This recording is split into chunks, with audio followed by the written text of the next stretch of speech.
Hello, and welcome to What's the Story, a short podcast from Light Reading exploring the biggest topics impacting the telecom industry, where we dive into one main story to tell you the latest news, why it matters, and what to expect next. I am Nicole Ferraro, an editor at Light Reading, and I'm here with one of my lovely colleagues, Tereza, Krasova. Say hello to the people, Tereza. Hi, everyone.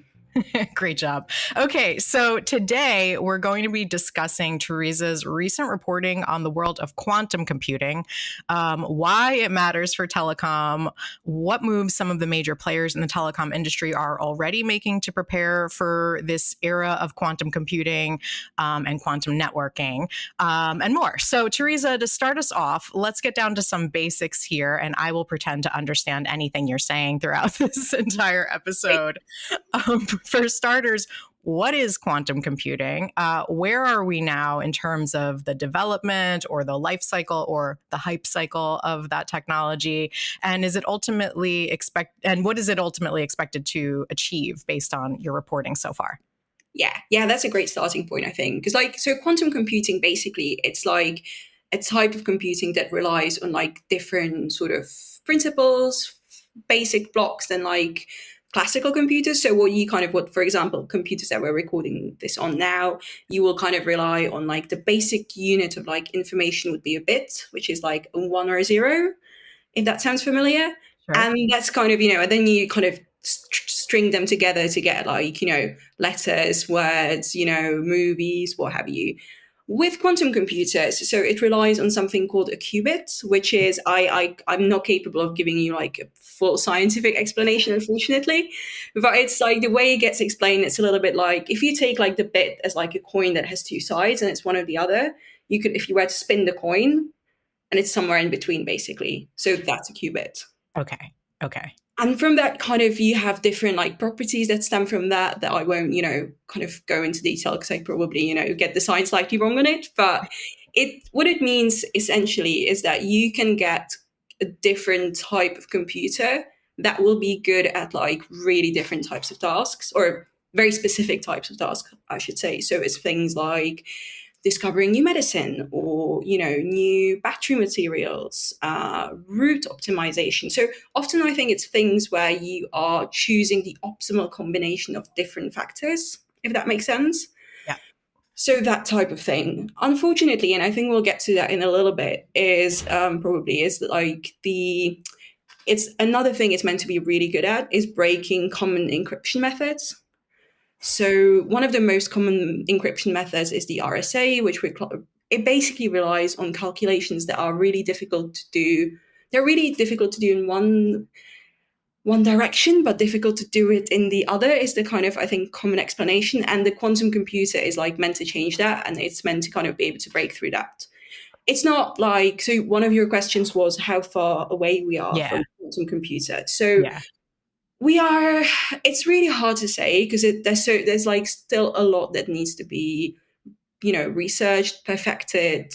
You still need to get one of the problems is, for example, errors. You need to be able to kind of mitigate errors creating in the process. You need to be able to scale the number of qubits that you use in a computer. So in a quantum computer. So all of these things need to be overcome. Also, there's still a little bit of disagreement on how many qubits you need to do something useful. So you have companies that say that within the next sort of 3 years, there could be a commercially relevant use case, So,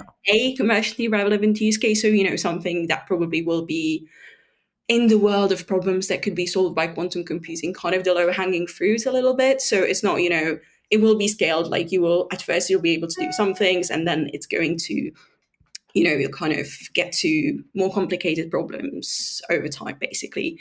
And the type of quantum what you need to break through the encryption methods, that's a difficult problem. So it's not, you won't get that as the first quantum computer. That won't be here tomorrow, right? So yeah, I think that's kind of in a nutshell-ish. Okay, excellent. Incredible grasp of the topic at hand. Thank you for the background. So let's turn to the actual impact on the telecom industry. So you recently wrote a couple of pieces about the implications of quantum for telecom.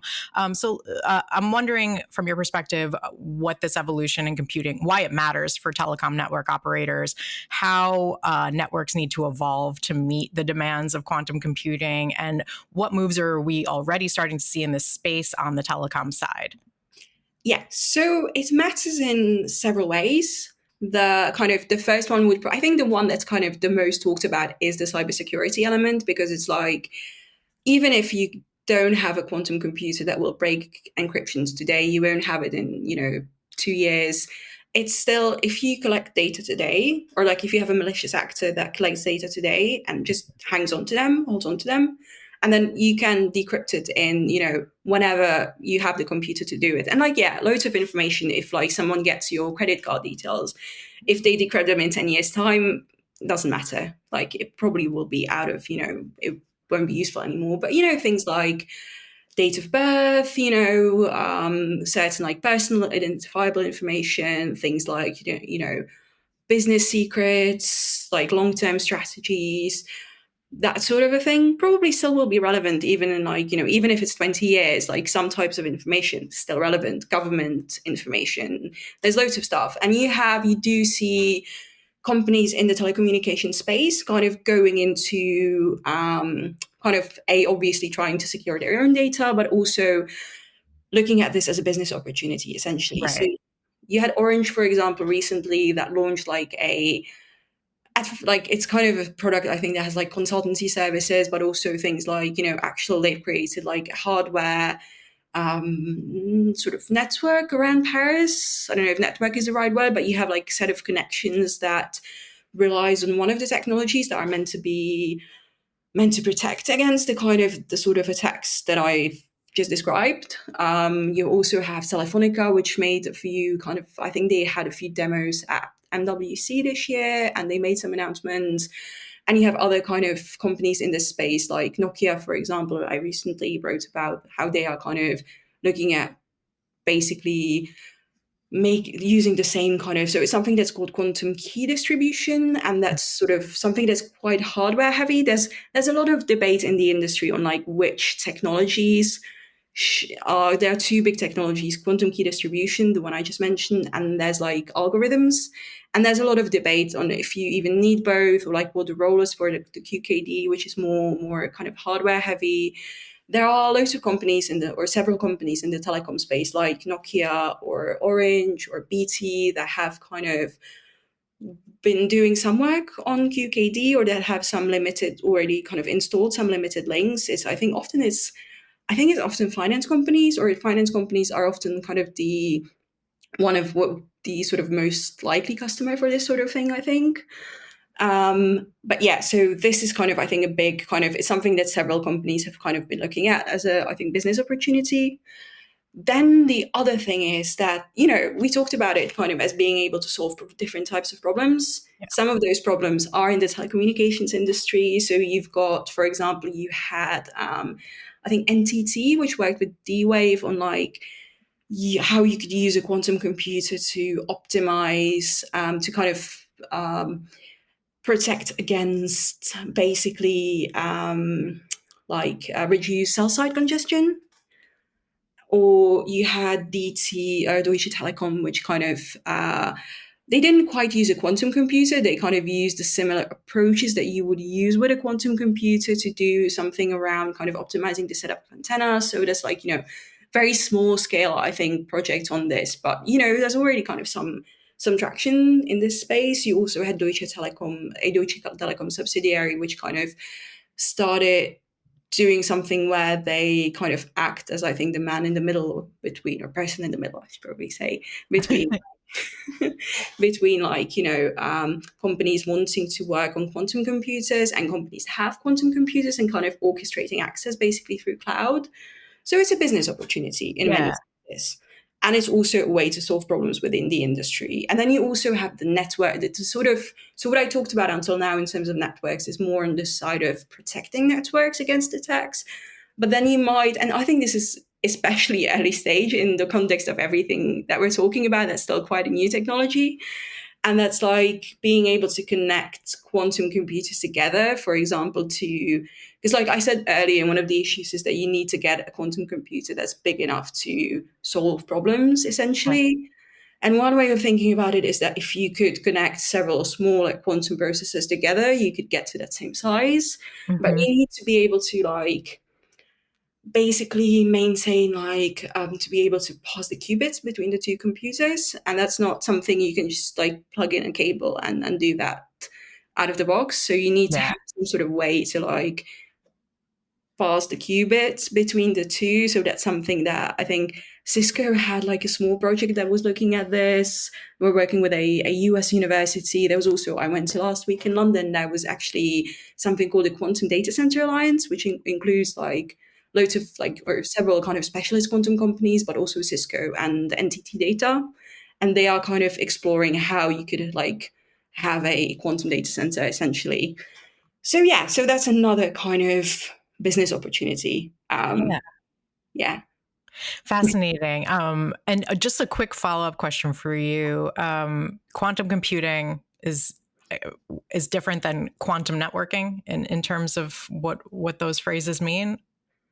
I would say, I mean, I think I'm not sure how established quantum networking is as a term. You Hmm. see people kind of, you see people use the term quantum internet, for example, but often they Right. kind of mean different things. So I think Okay. when I say it, I mean kind of networking quantum computers, if that makes more of a sense. Yes, that's what I was trying to Yeah. figure out. Okay, cool. So let's move into our third bucket here in terms of what's next, in terms of both the technology's evolution and what you're going to be looking at. So obviously, we're in the early stages here with quantum computing.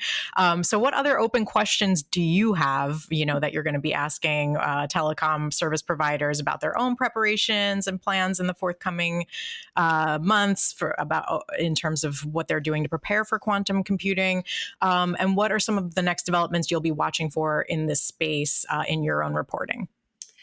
Yeah, it's a really good question. I mean, as much as I'm able to predict this, I think like It's all on you to predict the future of okay, quantum let me get my computing. crystal ball really quickly. I'll be right back. Perfect. um, yeah, no, I think like I think the cybersecurity side of things is it's will be interesting to watch if we will have more kind of telecom companies getting into this, and also which technologies are being backed, because I think that's kind of one of the things where you have a bit of a disagreement. Like you really hear people saying very different things about whether or not it's worth kind of doing the QKD, which is really, Hmm. it's quite expensive. You need a lot of hardware, and you will have people telling you that it's like it's the great optimal solution. Then you will have people telling you, yeah, no, it's really not. Yeah. So that's one of the things I think that will be interesting to watch. I think also like it just I find it quite interesting to see like and this might not happen. We might not see this so much over the space of like months. It might be like quite long term, but like what business opportunities are there to be seized basically, and like how, when, and how you will see companies kind of using quantum computers to solve problems. I suspect not this year or next year, so that's more of a something that the industry can look out for the foreseeable future. Yeah. Yeah, I think like just to see kind of, I think the interesting thing is to see kind of how companies in this space kind of work with the technology, how they prepare for it, if that's not too vague of an answer. No, not at all. And I guess I do one quick follow up on that. Have you been hearing anything about companies looking to governments for subsidies or policies around quantum computing yet? Yeah, no, that's a really good question. I think this is, in terms of the cybersecurity side of things, you have in the US, you have NIST, which I believe is Hmm. the National Institute of Science and Technology. You nailed it. Oh, I was one that I always have to look up. But yeah, so they came up with, so they had like, I think it's 4 algorithms that they kind of recommend now officially. Hmm. as being, presumably immune to quantum hacking as far as we can, say Gotcha. in a minute. And Yeah. they've introduced a timeline, which I believe is you need to, there's kind of now two deadlines, but I think you need to be like completely ready by, I think it's 2030. You need to migrate all your stuff to, which is quite, when you think about it, it's not like a massive amount of time. Um, and I think the UK has kind of followed suit. I think we should hear, like, the EU still hasn't given out an official recommendation, but I think it, presumably it will do. Yeah. Yeah.